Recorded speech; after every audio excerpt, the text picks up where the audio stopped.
Divisiones en la Iglesia. ¿Por qué ocurren y cómo sanarlas según la Biblia?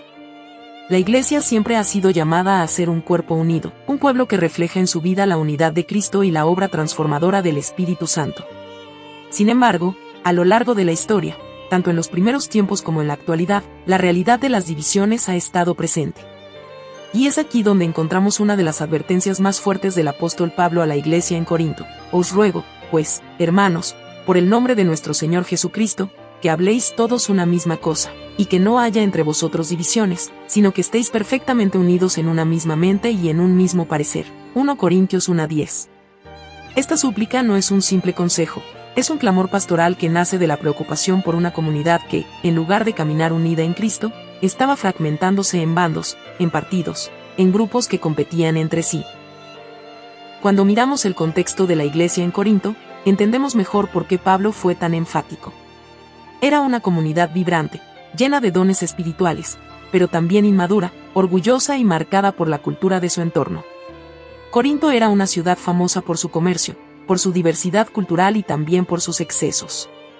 Esa mentalidad de competitividad, de búsqueda de prestigio y de exaltación personal se filtró en la iglesia. Algunos decían, yo soy de Pablo, otros yo de Apolos, otros yo de Pedro, y algunos incluso se escudaban en decir yo de Cristo, no como una confesión de fe genuina, sino como una manera de sentirse superiores a los demás. El problema no era valorar a los líderes, sino usarlos como banderas de división. Pablo, con gran sabiduría, apunta al centro de la cuestión. ¿Acaso está dividido Cristo? ¿Fue crucificado Pablo por vosotros, o fuisteis bautizados en el nombre de Pablo?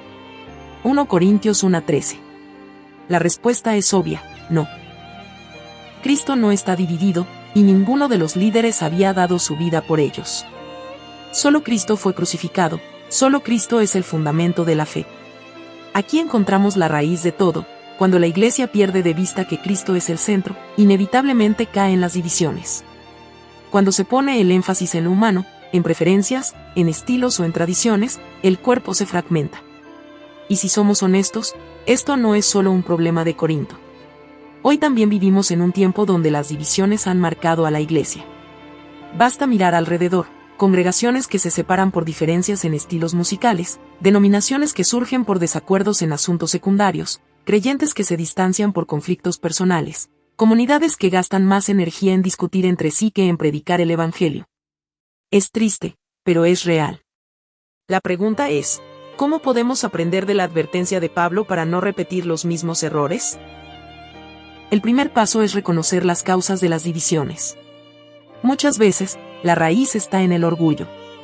Queremos que se hagan las cosas a nuestra manera, buscamos protagonismo, nos cuesta ceder. El egoísmo humano se disfraza de espiritualidad, y terminamos defendiendo opiniones como si fueran verdades absolutas. En Corinto, unos preferían el estilo de Pablo, otros elocuencia de Apolos, otros la tradición de Pedro. Hoy podría traducirse en que unos prefieren un estilo de predicación más dinámico, otros más expositivo, unos quieren música moderna, otros himnos antiguos. Pero detrás de todo eso, muchas veces lo que hay es orgullo, una falta de disposición a pensar primero en el otro, una resistencia a renunciar por amor a la unidad. Otra causa es la falta de madurez espiritual. Pablo mismo les dice a los corintios que todavía son niños en Cristo, que no pueden recibir alimento sólido porque aún son carnales. 1 Corintios 3, 1-3. Una señal de esa inmadurez era justamente la división. Porque aún sois carnales, pues habiendo entre vosotros celos, contiendas y disensiones, ¿no sois carnales, y andáis como hombres? 1 Corintios 3:3. En otras palabras, las divisiones son evidencia de que aún no estamos dejando que el Espíritu Santo transforme nuestra manera de relacionarnos. La cultura también influye. En Corinto, la cultura de la retórica y de los discursos influyó en cómo los creyentes valoraban a los predicadores. Hoy, la cultura del individualismo y del consumismo influye en cómo vemos la iglesia. Se ha extendido la idea de que la iglesia es un lugar para recibir lo que me gusta, y si no me agrada, simplemente me voy a otro lugar. Eso convierte la fe en un producto más de consumo, y debilita la unidad del cuerpo de Cristo.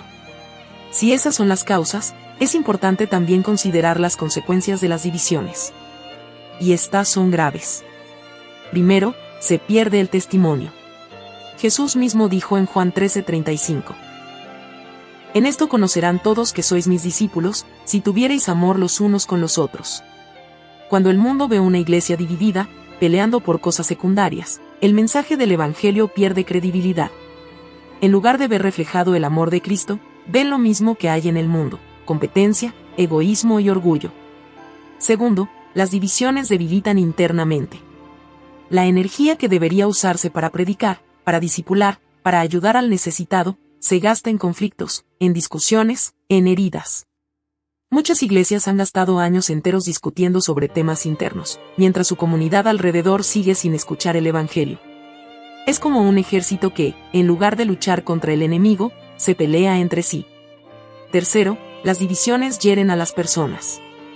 Hay creyentes que han abandonado congregaciones, no porque hayan dejado de creer en Dios, sino porque se cansaron de los conflictos internos. Hay jóvenes que crecieron viendo a adultos discutir en la iglesia y terminaron pensando que la fe no es real. Las divisiones dejan cicatrices profundas, y a veces esas heridas tardan mucho en sanar.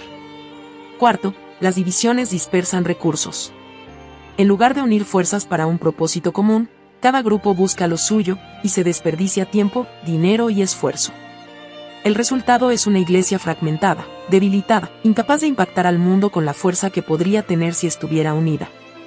Ante este panorama, la pregunta es inevitable: ¿qué podemos hacer para sanar divisiones y caminar en unidad? Pablo nos da la clave: volver a Cristo como fundamento.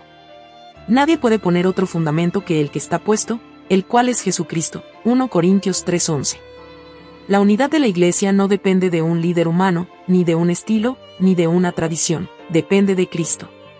Él es el centro, Él es la razón de ser, Él es la cabeza del cuerpo. Cuando recordamos esto, todas las demás diferencias pierden importancia. Pero además de volver a Cristo, necesitamos poner en práctica principios concretos. Uno de ellos es la humildad. La humildad nos permite reconocer que no siempre tenemos la razón, que mi opinión no es absoluta, que puedo ceder por amor al hermano.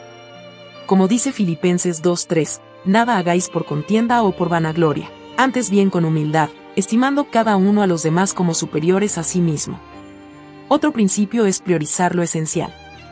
No todas las diferencias tienen el mismo peso. Hay verdades centrales del Evangelio que son innegociables: la divinidad de Cristo, su muerte y resurrección, la salvación por gracia mediante la fe. Pero hay asuntos secundarios donde debemos aprender a ser flexibles. Romanos 14 nos enseña a no juzgarnos por cuestiones de comida o de días, sino a caminar en amor y respeto mutuo. Un tercer principio es practicar el perdón. Las divisiones muchas veces nacen de ofensas no resueltas, de palabras duras, de heridas guardadas. Si no aprendemos a perdonar, esas heridas se convierten en raíces de amargura que dividen comunidades enteras. Jesús nos enseñó a perdonar 70 veces 7, Mateo 18:22, y ese perdón es vital para mantener la unidad. Un cuarto principio es valorar la diversidad. La unidad no significa uniformidad. En el cuerpo de Cristo hay diversidad de dones, de culturas, de expresiones, y eso no es una amenaza, es una riqueza. 1 Corintios 12 lo deja claro: el cuerpo tiene muchos miembros, cada uno con su función, y todos son necesarios. Aprender a valorar esa diversidad nos ayuda a evitar divisiones y a reconocer que todos somos parte del mismo cuerpo. Llevemos esto a la práctica en la vida diaria. En la iglesia local, agradar al prójimo significa escuchar al hermano, apoyarlo, animarlo, incluso cuando no comparta todas mis preferencias. En la familia, significa poner por delante el bienestar de los demás antes que el mío. En la sociedad, significa mostrar con hechos el amor de Cristo, preocupándome por los necesitados, siendo justo en mi trabajo, compartiendo con generosidad. El camino hacia la unidad no es fácil. Requiere sacrificio, requiere humildad, requiere gracia. Pero es el camino que Cristo nos marcó.